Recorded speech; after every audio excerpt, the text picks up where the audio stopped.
সুজির উপমা বানাচ্ছি।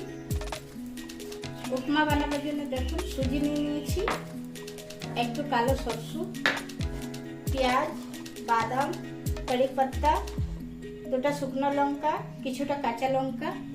কড়াই গরম হয়ে গেছে, তারপরে এটাতে আমি একটু তেল দিয়ে দিই। একটু চানা ডাল দিয়ে দিয়েছি। কড়াই গরম হয়ে গেছে, এটাতে সুজি আর চানা ডালটা দিয়ে দিই।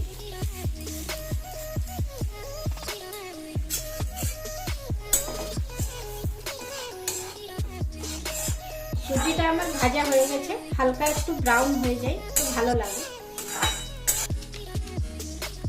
ভাজা সুজিটাকে বোলের মধ্যে রেখে দিচ্ছি। একটু তেল দিয়ে দিই। কড়াই গরমই আছে। দুটো শুকনো লঙ্কা দিয়ে দিই, একটু সরষে দিয়ে দিব, এরপর দিয়ে দিব একটু পেঁয়াজ, কিছুটা কাঁচা লঙ্কা, কিছুটা কারি পাতা।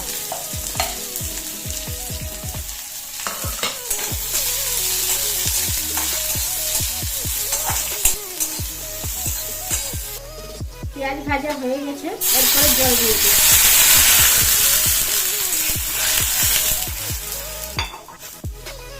এরপরে একটু লবণ দিয়ে দিই। জলটা ফুটে গেছে, এরপর সুজি দিয়ে দিই। দিতে দিতে একটু ঘুরাবেন, না তো লটকে যাবে। রোস্টেড করে বাদাম আছে, ওইটা দিয়ে দিই।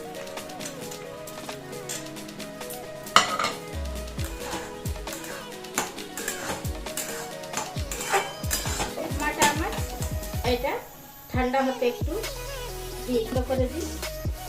উপমাটা আমার ঠান্ডা হতে দিয়ে দিয়েছি, ততক্ষণে চানা ডালের চাটনিটা বানিয়ে নিই। তেলটা গরম হয়ে গেছে, 1 চামচ তেল দিয়ে দিচ্ছি। তেলটা গরম হয়ে গেছে, চানা ডালটা এটার মধ্যে দিয়ে দিচ্ছি। আমরা বানাচ্ছি এটা চানা ডালের চাটনি। চানা ডালটা আমার লালচে ভাজা হয়ে গেছে, এটার মধ্যে একটু জল দিয়ে দিই।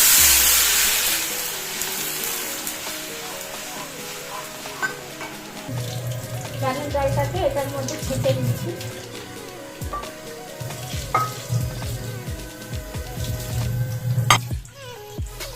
চানা ডালটাকে একটু ঠান্ডা হতে দিয়ে দিচ্ছি।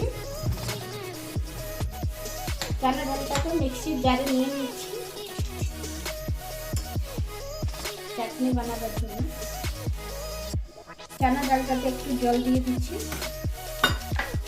কিছুটা লঙ্কা দিয়ে দিচ্ছি, 4টে লসুন, একটু কারি পাতা, একটু নুন দিয়ে দিচ্ছি। এটা বন্ধ করে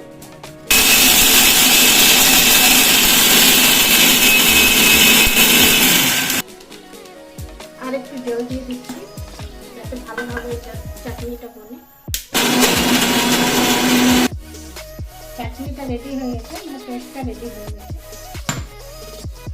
এটা বোলের মধ্যে ঢেলে নিচ্ছি। তো মোটা চাটনিও পছন্দ করে, পাতলা পছন্দ করে।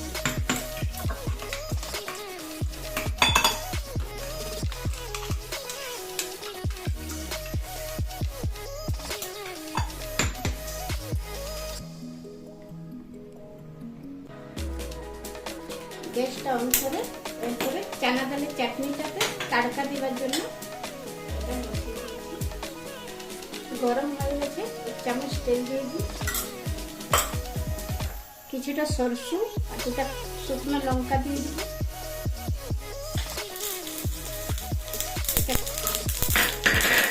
কারি পাতা দিয়ে দিই,